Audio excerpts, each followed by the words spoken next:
It's 3:00 a.m. I'm awake, staring at the ceiling, and my brain feels different. Here's what's actually happening inside your head at this weird hour. Calm, clear, no superstition, just biology. First, your body clock. Around 3 a.m., most people are at the lowest point of their circadian rhythm. Core body temperature dips, blood pressure is low, cortisol, the get-up-and-go hormone, hasn't surged yet. Melatonin is still high, nudging your brain towards sleep. It's a deep rest window by design. But sleep isn't one flat state. It cycles. NREM, brain slows, repairs, and stores facts. REM, emotional processing and vivid dreams ramp up. By the second half of the night, REM takes over more space. Around 3 a.m., there's a good chance I'm in, near, or bouncing between REM. REM is emotionally charged. The amygdala, a threat detector, is more excitable, so a tiny worry can feel like a big alarm. If I wake now, my default mode network, the brain's idle chatter system, lights up. Without daytime distractions, it starts spinning stories, past mistakes, future what-ifs, random connections. It's not insight on demand, it's pattern seeking on overdrive. Meanwhile, the glymphatic system, the brain's cleanup crew, has been flushing metabolic waste during deep sleep. Around 3 a.m., that rinse may be easing off as cycles tilt toward lighter sleep.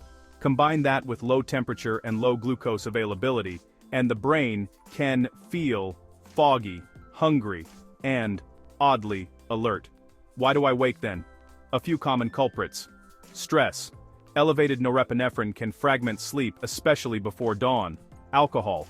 It makes you drowsy early, but rebounds into lighter, jittery sleep later. Caffeine late in the day blocks adenosine, delaying deep sleep and compressing it, so I hit more REM earlier and wake in it. Light, even tiny amounts, especially blue-tinted, can blunt melatonin. Temperature. Too warm room, too heavy bedding. Remember, the body wants to be cooler at this time. There's also the cortisol curve. Around 3 to 4 a.m., cortisol starts to climb toward morning. If I'm stressed, that rise can feel like a quiet internal alarm, nudging me awake. Emotionally, this hour is a magnifying glass. With REM prime sensitivity and default mode storytelling, worries feel truer than they are. So I try a quick reality check. What feels urgent now will usually shrink by noon.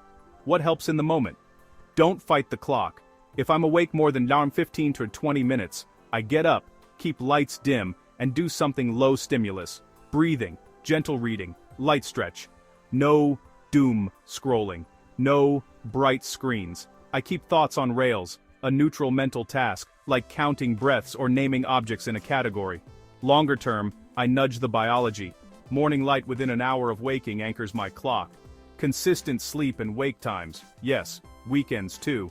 Train the rhythm. Cool, dark, quiet room.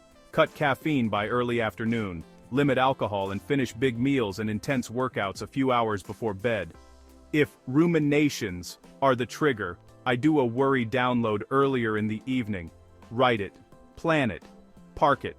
One more thing. Chronotypes differ. Night owls may feel their true midnight later, and early birds earlier. Shift work, new parents, jet lag. These can shift the whole curve.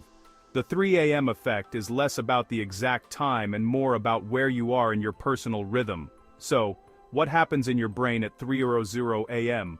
Lowered body energy, a REM-tilted mind, a chatty default network, hormones in transition. It's a perfectly human moment. If you wake then, you're not broken, you're catching your biology in mid-shift. Guide it gently back to sleep, and let morning do the rest.